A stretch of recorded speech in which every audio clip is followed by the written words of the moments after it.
for trying to problem solve. We appreciate that. Emma, this video is dedicated to you, as well as Josie and all other people getting the wisdom teeth out. We hope that you persevere. We are graphing secant and cosecant today. Yeah, so Emma, if you do get this video right now, well, how would you? You wouldn't, because I would have to record and post it. That won't happen. Okay, so let's go, folks. Today we want to graph cosecant and secant. You have no idea what it looks like. No idea what it looks like. And I want to be clear. When we get done graphing it, you will be confident in knowing that you will never in your life have to graph secant or cosecant in your line of work. It will never come up. But the things that we talk about along the way are all pieces of reasoning that you will use in your life. So we are going to really analyze the sine function. Why sine? Because sine is the reciprocal of cosecant. So I'm going to consider y equals sine of x. Because cosecant is y equals 1 over sine of x, right? So I'm going to examine that function. It goes up to 1. It goes down to negative 1. What is its period? Very good, 2 pi.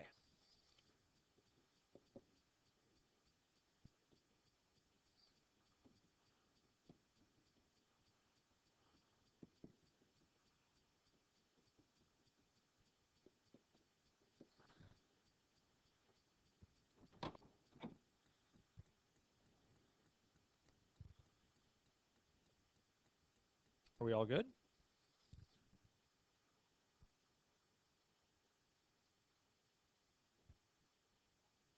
Where does sine start?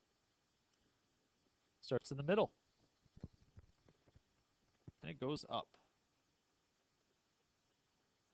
Now, this is not the actual cosecant graph, so I'm just going to do a ghost graph.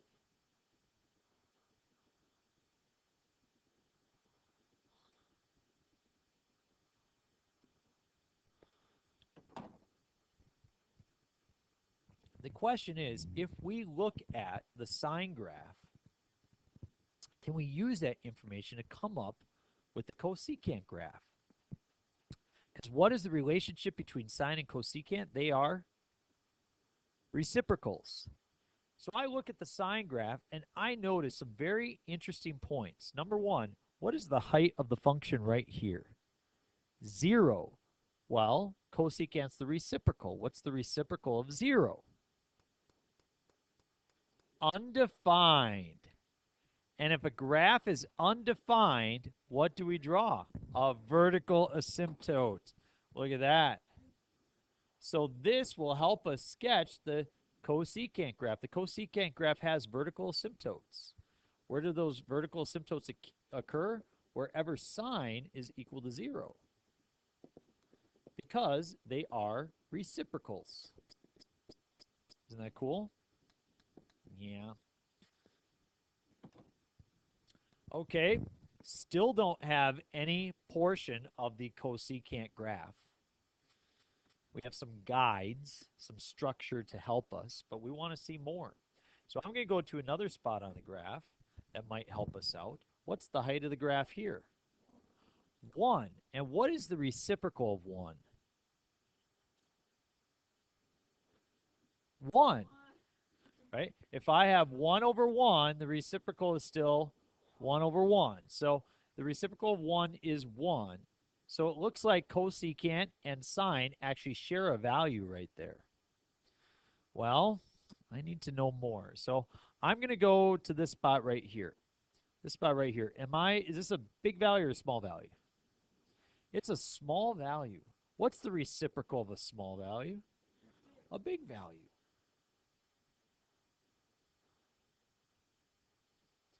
I'm going to go over to this side. Is this a big value or a small value? What's the reciprocal of a small value?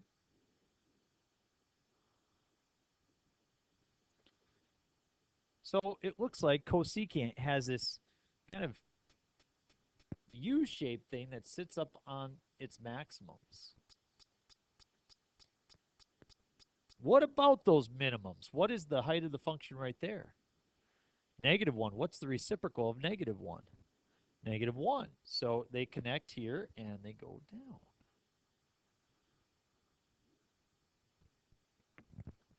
So the graph of cosecant simply has these U-shaped things that sit on the maximums and these U-shaped things that go down on the minimums. Now you might wonder, how accurate is that graph? You might be a naysayer and say, well, we can't graph it very well. I would say, now this is the cosine graph. It produces a very similar look. It is a little bit different, but you know, you can see here's the sine graph right in the middle, and that one there's the cosine graph. And I think that's, you know, pretty much what we're getting, isn't it? It's just shifted a little bit because, you know, it's cosine. And so we'll do that one here. We'll see if we come up with the exact same deal. Because when we graph secant, we graph cosine. Why do we do cosine? Because it's the reciprocal. So if you happen to miss a day of graphing sine or cosine, this is a great lesson to get caught up where we review the topic.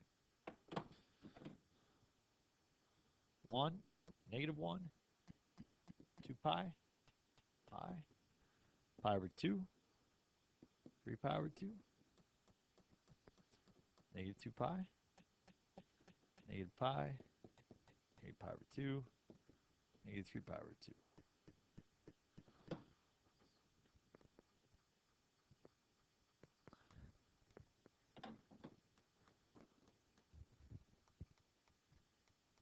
Where does cosine start? It's going to start up at the top. It's positive.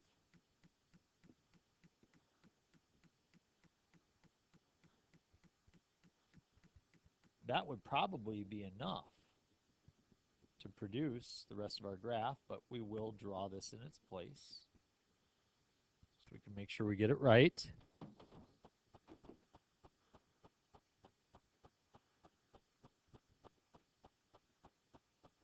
What do I do next? Where do those asymptotes go? Wherever it crosses 0.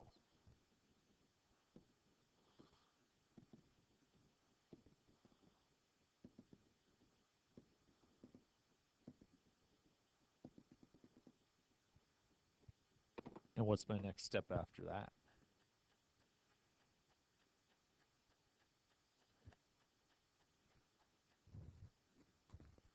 Draw those U-shapes at the maximums and minimums.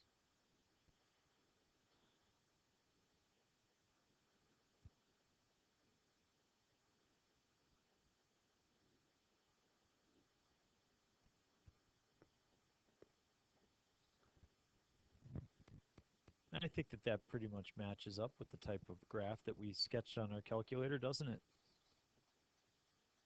Remarkably accurate. Cool. What do you think? Not too bad? Do you think instead of doing 3 example problems, we could cut it down to just 2? Okay. Then let us consider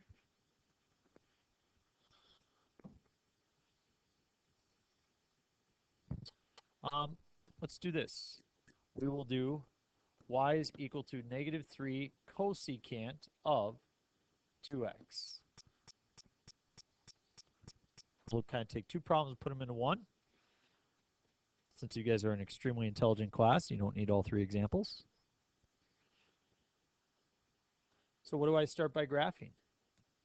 Sine or cosine? Start by graphing sine. What's the amplitude? 3. Notice how I don't go all the way to the top or all the way to the bottom because I need to leave room for the U-shapes, right? So give yourself space. What's the period? Pi.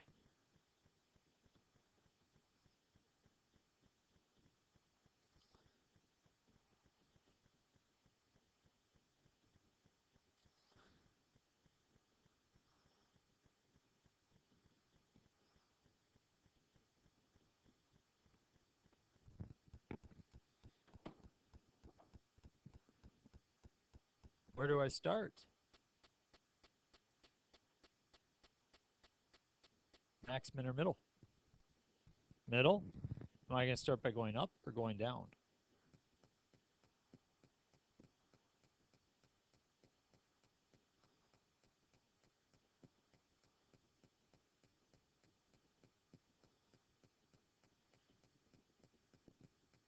What's the next step?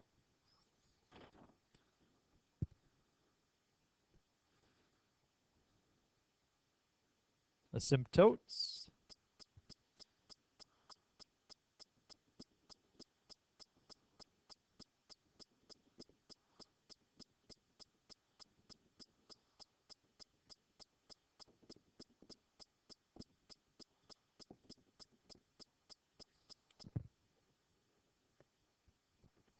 Wherever the graph crosses over 0, because the reciprocal of 0 is undefined. So it crosses over the x-axis right here. We better? Now what? You guys are so smart.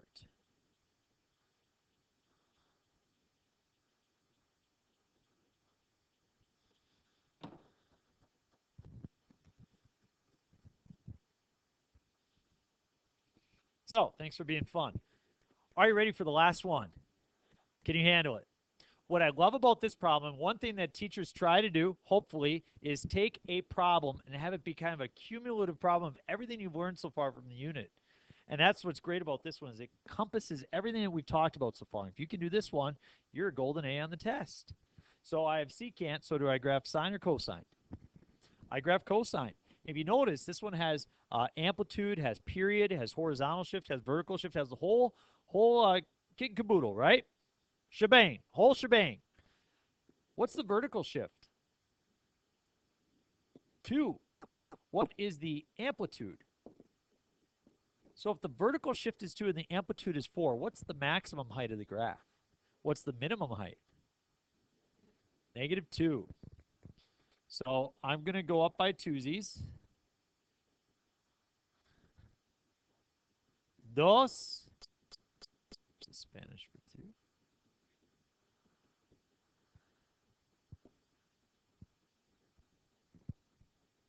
I know they learned Spanish. Like we talk about conjugate life lessons. Yeah, they don't hear that part too much. Should have heard the life lesson last hour. You'll have to have some 4th hour people. I got a little bit awkward. All right. I'll tell you guys after class. Okay. So here's, yes, it always involves Zach. Yes, every day. All right. So I've got the vertical shift. I've got the amplitude. What's the period?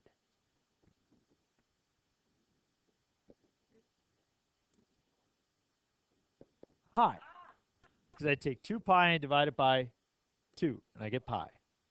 So I'll mark off pi. Pi over 2. Pi over 4. 3 pi over 4.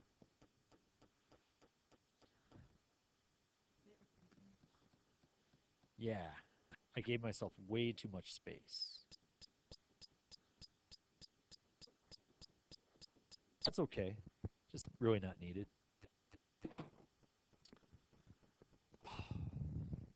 Is there a horizontal shift? Well, that kind of bothers me because if there's a horizontal shift, I would have to make a ghost graph, right?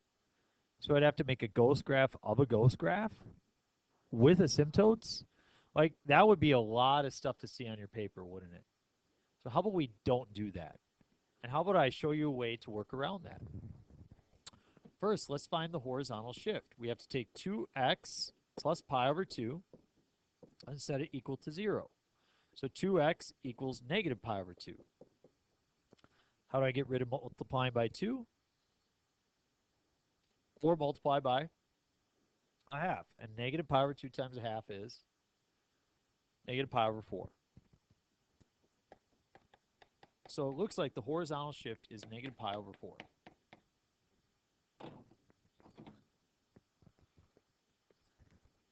Here's how you avoid the ghost graph altogether. Where does cosine want to start? Top, bottom, middle, where? In this situation, it's going to be bottom because it's negative. Good. So it wants to start there, right? And then it would go up, right? Well, but there's a shift, negative pi over 4. So just start back 1 and then go on your progression. Now, you may ask why I didn't show that to you earlier. I've tried teaching students that earlier, but it doesn't seem to work until they've actually started to make some of the ghost graphs. So if that's an easier way for you to produce your graphs, then you go ahead and do that. Notice now that you have this whole shifted piece. It's shifted up a couple units. You don't draw where it crosses over 0. You draw where it crosses its axis of rotation.